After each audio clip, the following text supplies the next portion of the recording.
بسم اللہ الرحمن الرحیم۔ السلام علیکم ڈیئر اسٹوڈنٹ، مجھے امید ہے کہ آپ لوگ خیریت سے ہوں گے اور بہت شوق سے اور توجہ سے میرے اس یوٹیوب چینل جس کا نام ہے اردو لرننگ پوائنٹ، اس کی کارآمد اور مفید ویڈیو آپ دیکھتے ہوں گے۔ آ، میں نے یہ چینل اس لیے شروع کیا ہے تاکہ میرے جتنے سارے اسٹوڈنٹ ہیں، شاگرد ہیں، ان کو اردو میں کسی بھی کلاس میں، نظم میں، غزل میں یا جتنی بھی اصناف ادب ہے یا اصناف سخن ہے، ان کے لیے کوئی مسئلہ ہے تو میں انشاءاللہ اس پہ مفید ویڈیو بنا کے آسان انداز میں، آسان اردو میں اس کی تشریح کروں گا اور ان کو سمجھاؤں گا تاکہ ان کے لیے یہ بہت زیادہ مفید اور کارآمد ثابت ہو۔ تو آج کی ویڈیو کی طرف بڑھتے ہیں۔ آج کی ویڈیو میں ہم علامہ اقبال رحمۃ اللہ علیہ کی نظم طلوع اسلام پر ہم بات کریں گے۔ تو نظم کا نام ہے طلوع اسلام اور شاعر کا نام ہے علامہ محمد اقبال رحمۃ اللہ علیہ۔ یہ جماعت ہشتم یعنی کلاس 8 اور جماعت نہم کلاس 9 کے کورس میں یہ نظم شامل ہے، اور دونوں کلاسوں کے اسٹوڈنٹ، کلاس 8 اور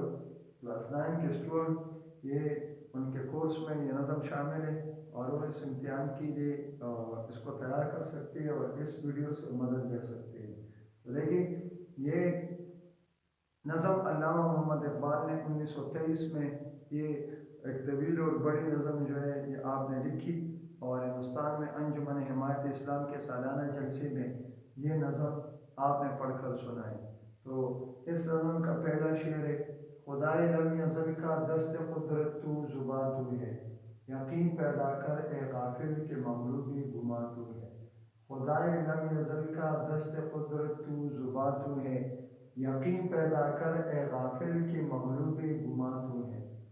ہم اس کی اگر تشریح کریں تو آسان اور سلیس اردو میں ہم اس کی اس طرح تشریح کر سکتے ہیں کہ شاعر علامہ اقبال رحمۃ اللہ علیہ اس شعر میں مسلمان قوم کو مخاطب کرتے ہوئے کہتا ہے کہ اے مسلمان، تم اس دنیا میں وہ بہترین قوم ہو جس کو اللہ تعالیٰ نے اپنے نائب کے طور پر پیدا کیا ہے۔ اگر تم نے اپنے ایمان اور یقین کو مضبوط بنایا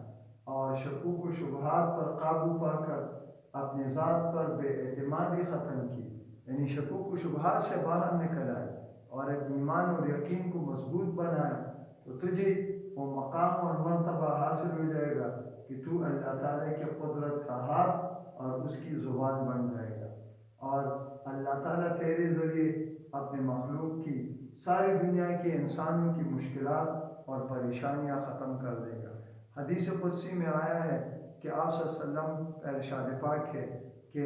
اللہ اپنے محبوب پیغمبر سے کہتے ہیں کہ اے میرے محبوب، اگر مسلمان صحیح معنوں میں اگر وہ مومن بن جائے، مسلمان بن جائے، اس کا ایمان مکمل ہو اور کردار وہ بالکل مضبوط ہو، تو میں اس کی، اللہ تعالیٰ،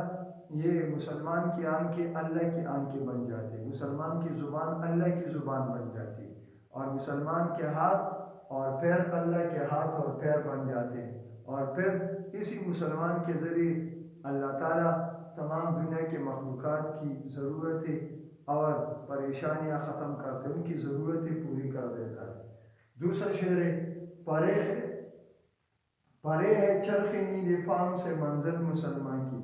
پرے ہے چرخ نیل فام سے منزل مسلمان کی، ستارے جس کی گرد راہ ہو کارواں تو ہے۔ اس شعر میں شاعر مسلمان سے مخاطب ہو کر کہتا ہے کہ اے مسلمان، تیری منزل مقصود اس نیل آسمان سے بہت زیادہ بلند ہے۔ اللہ نے تجھے جس عظیم مقصد کے لیے پیدا کیا ہے، وہ عظیم مقصد وہ آسمان سے بھی زیادہ بلند اور اونچا ہے، اور تو اس قافلے سے تعلق رکھتے ہے، مطلب یہ تو مسلمان قوم سے تعلق رکھتا ہے، اور یہ قوم اللہ کے نزدیک اسلام کے تعلق کی وجہ سے اتنی عظیم ہے کہ جس کے سامنے آسمان پر چمکنے والے ستارے بھی حقیر نظر آتے ہیں۔ اللہ تعالیٰ نے تجھے جو اعلیٰ مقام عطا کیا ہے، کوئی دوسری قوم اس کا مقابلہ نہیں کر سکتی، دنیا میں کوئی بھی دوسری قوم مسلمان قوم کا مقابلہ نہیں کر سکتی، اور مسلمان کو جو اعلیٰ مقام حاصل ہے، اعزاز حاصل ہے، یہ اسلام کی وجہ سے، اسلامی تعلیمات اور برکات کی وجہ سے۔ اسی لیے اے مسلمان، تو اپنے آپ اور اپنے مقصد حیات کو جان لے اور اس کو حاصل کرنے کی کوشش کر لے، کیونکہ تیری منزل آسمان اور ستاروں سے بھی آگے ہے، کیونکہ جس عظیم مقصد کے لیے اللہ نے پیدا کیا ہے وہ دین اسلام کے احکامات کو ساری دنیا میں پھیلانا ہے۔